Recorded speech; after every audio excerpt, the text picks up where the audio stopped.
Hello, ladies and gentlemen. Welcome to Alberta News and Views. I got a lot to cover today, so let's get right into it. So this is the latest Ledger poll modeled out if Mark Carney were Liberal leader. So this is brutal.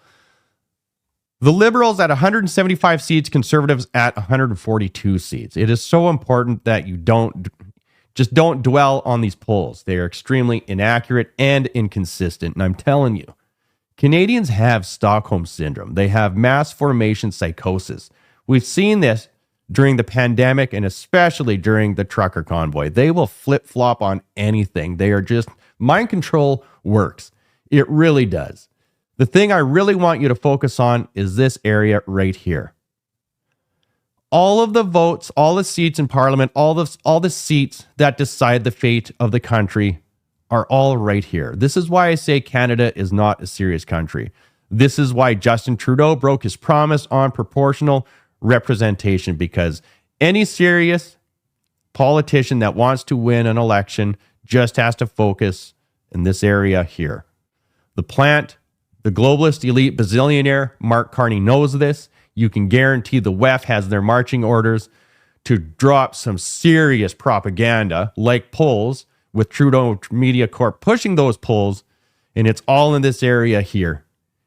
He wants that mass formation psychosis to kick in that was pre-programmed for the last 4 or 5 years in Canada during the pandemic, because they found out it worked. When all of these Canadians turned on the trucker convoy, turned on them, turned on their own neighbors, turned on the people that they are most in common with, these globalists knew that they had Canada. They are cheering, we got them. We got them. This is from Ruby Dalla. She is running to be the Liberal leader as well. She says it's clear. People in the Liberal Party want change and a leader that can win. Ruby Dalla is saying that she is way more popular than Mark Carney. So goes completely the opposite of what the polls are that I just showed you. Ruby Dalla, 73%, Mark Carney, 23%. This is from Global Trends, and it's a poll. This was a Twitter poll on the 10th of February. This is what I'm saying. These polls are extremely manipulative and inaccurate. And a lot of these polls are because of the algorithm and because of the bubbles that people are living in. The algorithm steers you in a direction that you would get along with versus not, which is not what you want in voting trends and in democracy. It goes against critical thinking. This is another poll, okay? This is a Ledger poll. Conservatives at 40% and the Liberals at 31%. But the important part is right here. If we compare these national numbers with the previous poll from Ledger, January 2025, the Conservative Party is losing 3 points from 43 to 40. The Liberal Party gained 6 points from 25 to 31%. And a lot of people think it's even more than that. It is crazy. It is crazy how quickly Canadians can be manipulated. This is a great video from Elon Musk explaining and talking about the United States debt and how the government there has turned into a bureaucracy. It is sickening, the corruption in government in the United States and Canada, and how it is just business as usual for them. Elon Musk created Doge. They're going to town because they need to save money. They need to do some serious cutting of fat. Now, for Pierre Poilievre to win, if Pierre Poilievre wants to really gain traction, he's going to have to be really honest and brutal with Canadians, because it's what we want. It's what we expect now. We want honesty. You can't have the United States dropping these massive truth bombs every single day about corruption. That is linked to Canada too, by the way. You can't have the United States doing this and then in Canada acting like we're different or we're better or that our democracy is solid. We all know that we have deep systemic corruption and money laundering in Canada. Pierre Poilievre, if he wants to win big time, he needs to start calling it out. He really does. And he needs to start talking like he's going to start sending people to jail that are breaking the law. His messaging right now, it's not strong enough and it's not going to work. Listen to this. So at a high level, if you say what is the goal of Doge and I think a significant part of the presidency is to restore democracy. This may seem like, well, aren't we in a democracy?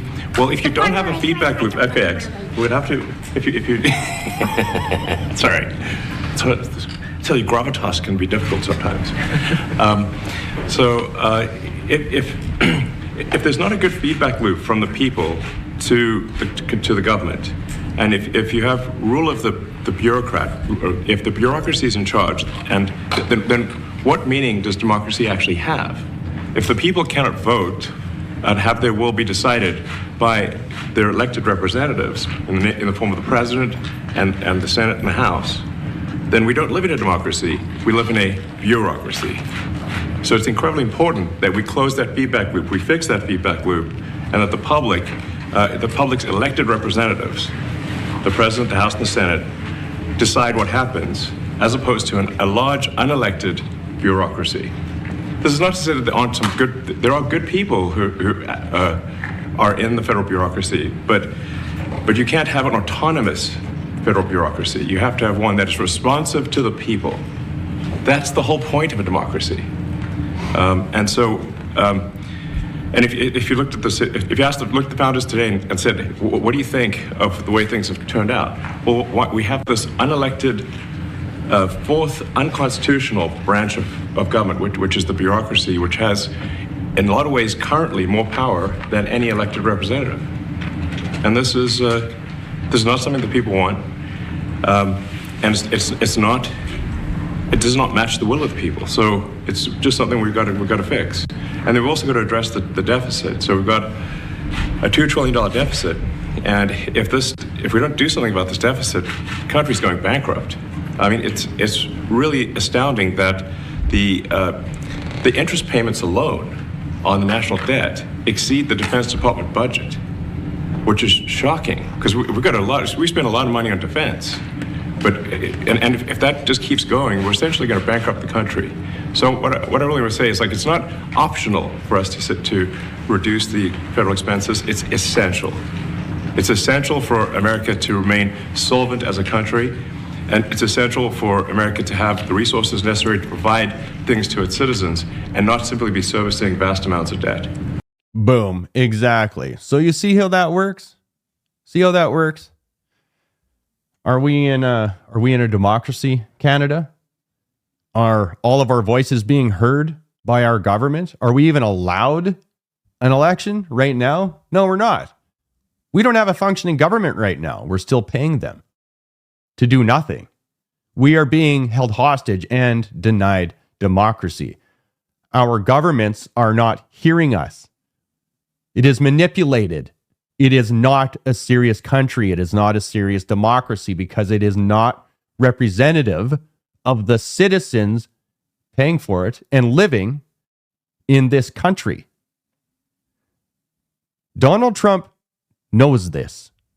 He knows what is going on in Canada, what has been going on in Canada. He is going to package it all together. He is going to make a case for the ridiculousness of the country, and he is going to drop serious truth bombs about it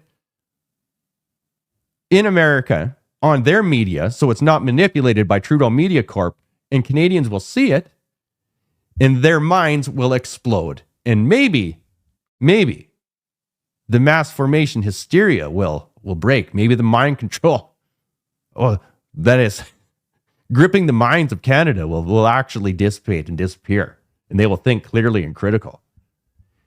It is astounding what has happened to Canada and what is going on in this country right now. I will keep you updated with as much as I can when I can. All of you out there, like, share, take care, and follow me on Substack, Spotify, and YouTube.